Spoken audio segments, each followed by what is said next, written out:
Hey, my name is Zachary Yip, and today I'll be presenting a timeline on the evolution of Gothic fantasy, one of the oldest and most influential subgenres in both fantasy and horror. Gothic fantasy is known for its dark atmospheres, haunting settings, and emotional intensity. It explores fear, the unknown, and the supernatural in ways that continue to shape modern storytelling.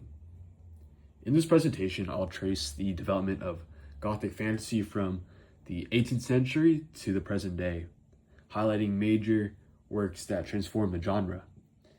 I'll also connect our Module 3 reading, The Legend of Sleepy Hollow, and show how Gothic elements influenced the fantasy works we studied earlier, like The Lord of the Rings and Harry Potter. My goal is to show not just how the subgenre grew, but why it still matters today. I chose Gothic fantasy because I've always been drawn to stories that combine supernatural mystery with emotional or psychological depth. There's something powerful about a narrative that takes everyday fears and transforms them into symbolic settings like haunted forests, cursed objects, or mysterious figures that appear at night. My interest in this subgenre actually started with stories I already loved, such as The Lord of the Rings and Harry Potter. Even though these works are primarily categorized as high fantasy and children's fantasy, they rely heavily on Gothic elements. Tolkien uses dark atmospheres, undead creatures like the Barrow Wights, and the ominous forces like the Ring Wraiths to create tension and danger. Rowling uses Gothic architecture, ghosts, forbidden forests, and darker magical elements to build mystery and suspense at Hogwarts. As I explored more literature, I discovered that Gothic fantasy has roots in the 18th century and evolved alongside major cultural and historical developments.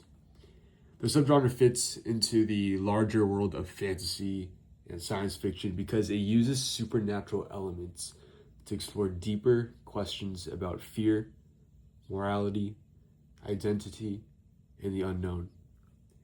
Gothic fantasy reminds us that imagination can be a way to confront the darker parts of ourselves and the world around us. The first major milestone in Gothic fantasy is Horace Walpole's The Castle of Otranto, published in 1964. This novel is widely considered the very first Gothic work. It introduced many of the conventions that define the subgenre: ancient castles filled with secrets, supernatural events that defy explanation, family curses, and a sense of overwhelming dread. At the time, most literature focused on rationality and the Enlightenment. Walpole challenged that trend by bringing emotion, fear, and the mysterious back into storytelling. His novel established the foundation for everything that followed in Gothic literature, influencing writers for more than 2 centuries. The Castle of Otranto created the blueprint that later authors would expand and reinterpret and modernize. Mary Shelley's Frankenstein, published in 1818, is one of the most important works in the Western literary canon. Though often labeled as the first science fiction novel, it is equally a Gothic masterpiece. Shelley incorporates themes of isolation, ambition, secrecy, and the consequences of playing God. The novel's dark landscapes, abandoned labs, and tragic monster reflect deep Gothic anxieties about humanity's limits and moral responsibilities. The creature himself is a Catholic Gothic figure, feared, misunderstood, and emotionally complex. Shelley's blending of Gothic mood with emerging scientific ideas pushed the genre into new territory and demonstrated that horror does not always come from ghosts. Sometimes it comes from human choices as well. Next is Washington Irving's The Legend of Sleepy Hollow, published in 1820, and one of our Module 3 readings. This story marks the rise of the American Gothic tradition.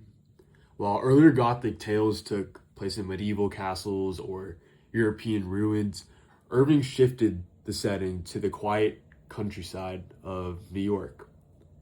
Sleepy Hollow becomes a place where folklore, superstition, and psychological fear shape the world. The Headless Horseman is an iconic Gothic figure because he blurs the line between the supernatural and the imagined. Irving demonstrates how Gothic fantasy adapts to new cultural environments. Rather than relying on ancient architecture, he uses American forests, bridges, and local legends to explore fear and community identity. This story shows how Gothic themes can evolve while retaining their emotional intensity.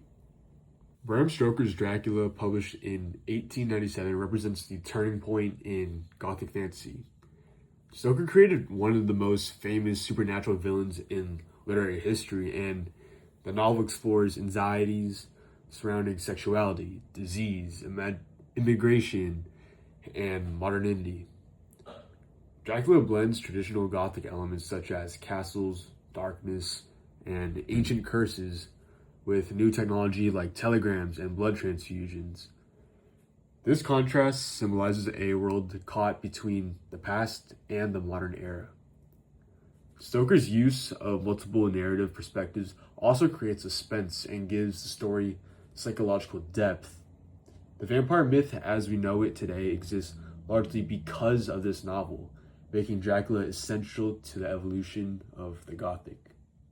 Now, one of my personal favorites, The Lord of the Rings. Although Tolkien is typically categorized under high fantasy, his work contains unmistakable Gothic influences. Throughout The Lord of the Rings, readers encounter unsettling locations and creatures that echo classic Gothic tropes. The Morrowites, who haunt ancient tombs, draw directly from Gothic graveyard imagery. The Nazgul, formerly human but now ghost-like beings, corrupted by power, embody Gothic themes of transformation and decay. Even the atmosphere of Mordor evokes dread, hopelessness, and moral corruption, key Gothic concepts. Tolkien's work shows how Gothic fantasy expanded into modern epic fantasy and influenced world building, tone, and character development. This connection also ties our Module 1 reading into the broader evolution of Gothic subgenre. The Gothic influence continues in J.K. Rowling's Harry Potter and the Sorcerer's Stone. Hogwarts itself is a Gothic structure filled with moving staircases, dungeons, forbidden corridors, and a long history of secrets. The presence of ghosts, magical creatures, and dangerous spaces like the Forbidden Forest contributes to the eerie atmosphere. Rowling repurposes Gothic elements to support a children's fantasy narrative. The darker forces surrounding Voldemort, the mysterious past events at the school, and the tension between safety and danger all reflect traditional Gothic storytelling. This modern adaptation of Gothic elements shows how flexible the subgenre has become and how it continues to influence popular fantasy.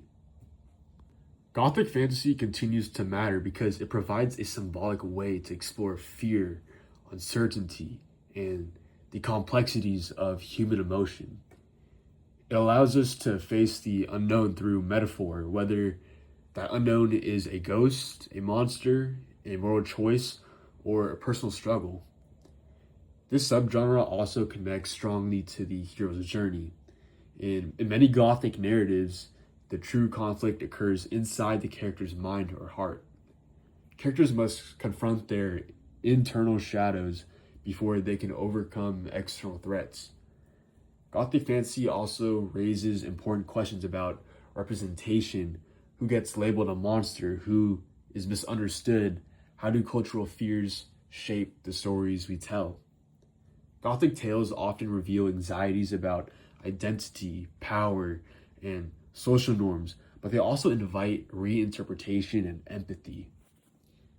In our modern world, where people face new forms of uncertainty, Gothic fantasy remains relevant because it helps us visualize the emotional and moral challenges of life, offering both caution and hope.